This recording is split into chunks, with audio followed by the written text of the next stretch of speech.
Gwe wenna atagenze mu nkuuka manya nti ate ekiriyo masavu gennyini sawa zigenze okuwera sawa 12 ng'ekifo kino kyajjudde dda nga bagoba n'okugoba wabula ng'ate tufunye ku speech ya Kabaka mwene yennyini Beene era ne Katikkiro naye yayogedde era njagala mbeere nga nkuwa speech zaabwe obeere ng'ate owulirako katono naye ng'ate nkujjukiza nti this is Patricia's latest era teweerabira kubanga osubscribinga olikinga n'okusharinga tappinga notification bell obeere ng'ate ofuna notifications buli wenteeka ka video akapya kweno channel katugende maaso.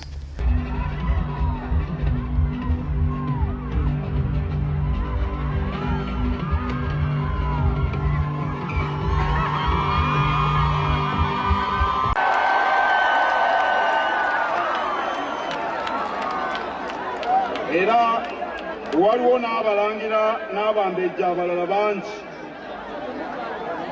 Mukama wange Ssaabasajja olwaleero omukubiriza w'olukiiko lwa Buganda Oweekitiibwa Patrick Lwagamugumbule waali ne baminisita bo bonna we bali waggulu awo mukube engalo ezibaaniriza. Tulinawo akulira oludda oluwabula gavumenti Honorable Joel Ssenyonyi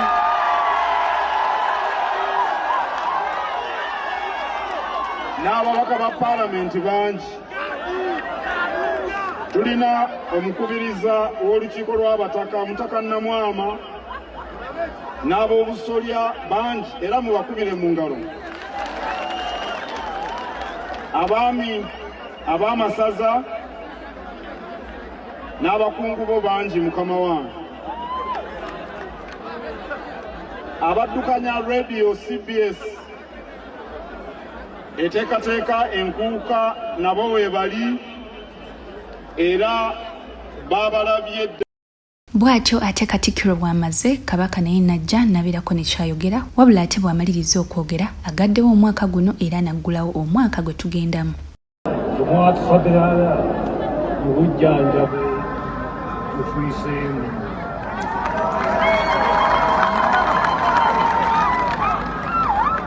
Tubaagaliza omwaka omujja ogw'emirembe n'obulungi.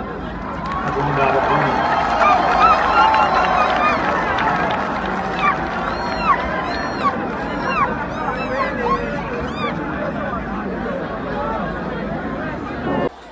Asiimye.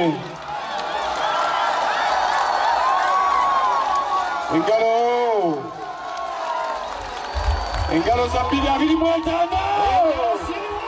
Engalo za 2025. Engalo za 2025. Engalo siziwulira ziriwa. Kuba engalo gwepulira. Samisa Kisemakula naye yennyini abaddeyo era aziniddemu omutanda n'akuba n'abibya era asanyusizza abantu.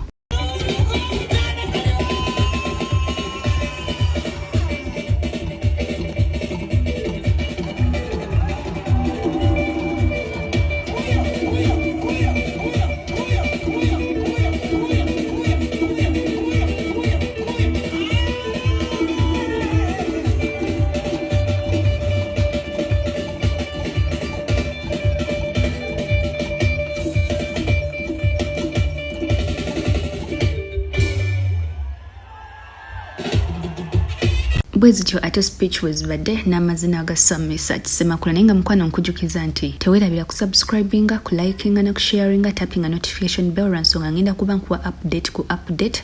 Thank you so much for watching. Bye bye.